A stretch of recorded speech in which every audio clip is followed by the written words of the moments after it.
7th of October, I was displaced from my home to Abasan. Then I was displaced to school in Khan Yunis. After that, I was displaced from Khan Yunis to Abasan Kabega in Taiba's school. And now I was displaced to Tinj in Rafah. You must leave every day and throw away all of your memories and moving to Adet. Our lives have become this, but we still smile and we still love life as long as we can.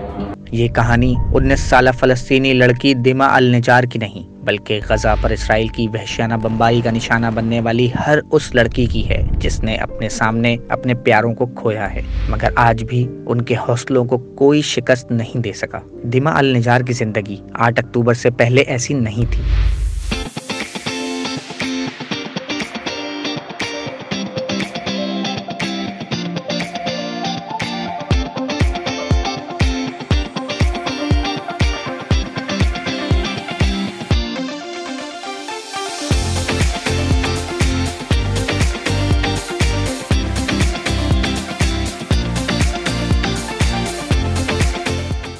मगर एक नई video में देखा जा सकता है कि वो अब किस हाल में हैं।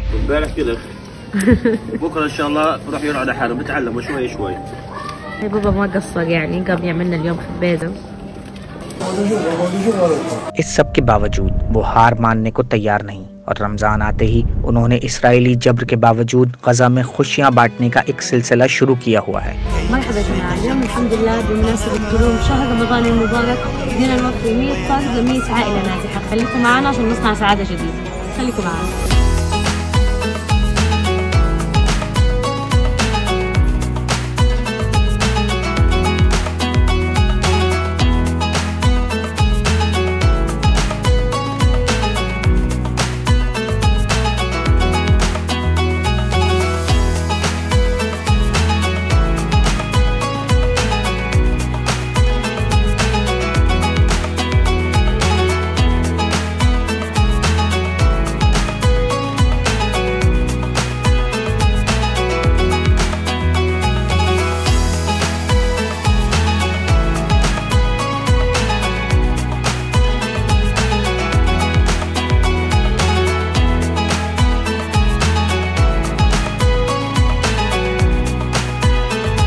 दिमा अल-निजार से जब पूछा गया कि अगर मिस्र अपनी सरहदें खोल देगा तो क्या वो गजा छोड़ देंगी, इस पर इनका कहना था कि अगर मिस्र अपनी सरहदें खोल देता है ताकि लोग सीनाई इलाके में हिजरत कर जाएं, तो मेरे लिए गजा छोड़ना नामुमकिन होगा। मैं कसम खाती हूँ, मैं अपनी जमीन पर मर जाऊंगी लेकिन सीनाई हिजरत नहीं करूंगी।